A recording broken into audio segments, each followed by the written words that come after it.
66 లక్షల మంది పెన్షనర్లకు జూలై నెలలో బాబు 7,000 ఇవ్వబోతున్నారు. అందుకోవడానికి సిద్ధం కండి. పాయింట్ నెంబర్ 2, 20 లక్షల మంది నిరుద్యోగులకు బాబు 3,000 భృతి ఇవ్వబోతున్నారు. అందుకోవడానికి సిద్ధం కండి. పాయింట్ నెంబర్ 3, 53 లక్షల మంది తల్లులకు ప్రతి బిడ్డకు బాబు 15,000 ఇవ్వబోతున్నారు. అందుకోవడానికి సిద్ధం కండి. పాయింట్ నెంబర్ 4, 2,50,000 మంది వాలంటీర్లకు బాబు 10,000 ఇవ్వబోతున్నారు. అందుకోవడానికి సిద్ధం కండి. పాయింట్ నెంబర్ 5, 18 ఏళ్లు నిండిన ప్రతి అమ్మాయికి బాబు 1,500 ఇవ్వబోతున్నారు. అందుకోవడానికి సిద్ధం కండి. పాయింట్ నెంబర్ 6, 54 లక్షల మంది రైతులకు పెట్టుబడి సాయం కింద బాబు ఏడాదికి 20,000 ఇవ్వబోతున్నారు. అందుకోవడానికి సిద్ధం కండి. పాయింట్ నెంబర్ 7, ప్రతి ఇంటికి ఏడాదికి 3 సిలిండర్లు బాబు ఇవ్వబోతున్నారు. అందుకోవడానికి సిద్ధం కండి.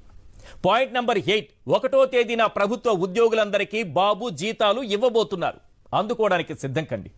Point number 9, ఏడాదిలోపే 4